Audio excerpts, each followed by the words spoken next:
chain on the front of the skid steer is loose.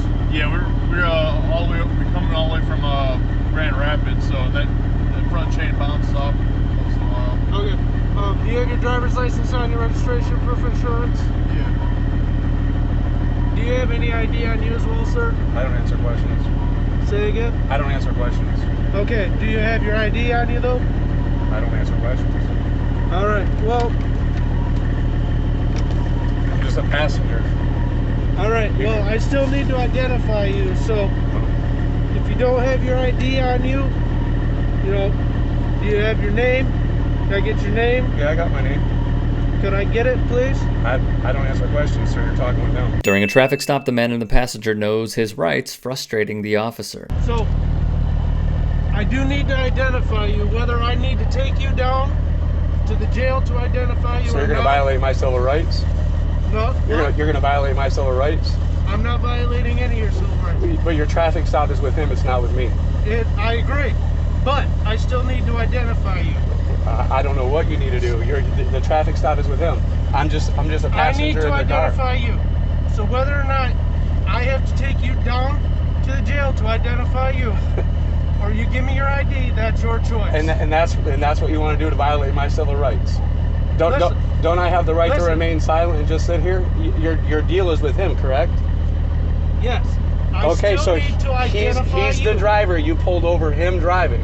And just to let you know, this is all being audio and video recorded. Okay, so you're being audio and video recorded? I hope so, because yours comes up missing, mine doesn't. Because you see, there have been rulings on how passengers in a traffic stop do not have to identify, which we will go over shortly. Okay. Mine's live streaming right now. Okay, thank you. Yeah, I'm a civil rights activist. I know what my rights are. Okay, so what I'm going to do, I'm just going to do a quick inspection. Okay. I need you to turn all the lights on for me. Come up front, check all the lights. It sure seems like the passenger saying he is a civil rights activist spooked the officer, who immediately turns his attention back to the driver. All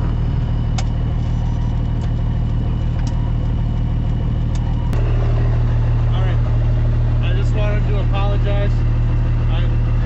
With everything going on, I just wanted to identify you. I didn't realize. I appreciate what you guys do. Don't get me wrong. I got family that's police.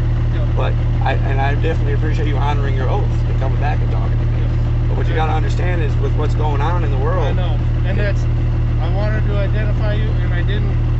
I was thinking you were driving with him. I wasn't thinking passenger, and that's my fault. I apologize. Cool. I appreciate it. And so I'm just gonna get this done real quick and get you guys back out. I appreciate it. Thank you very much. I don't know if I can shake your hand, but thank you. You're one of the better cops I've come in contact with. I'll give you that. Thank you. Do you see that? Honor your oath. The man's YouTube channel is called Common Law Citizen. Check him out if you can. The Ninth Circuit Court of Appeals ruled on this very stop, and their conclusions are as follows.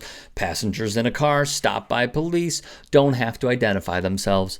That holds even in a state with a stop and identify law, and even if the initial stop of the car for a traffic violation committed by the driver was legal.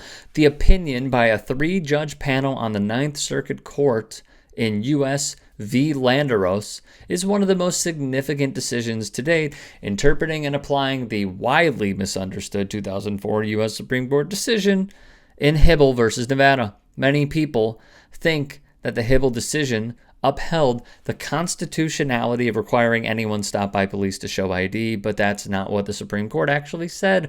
The Ninth Circuit panel that decided U.S. v. Landeros read the Hibble decision carefully and correctly and gave important and explicit guidance on the narrowness of its findings and what it actually means for people who are stopped and asked for ID by police. The ACLU adds that if you have been pulled over by police, both drivers and passengers have the right to remain silent, and if you're a passenger, you can ask if you're free to leave. If yes, you may silently leave.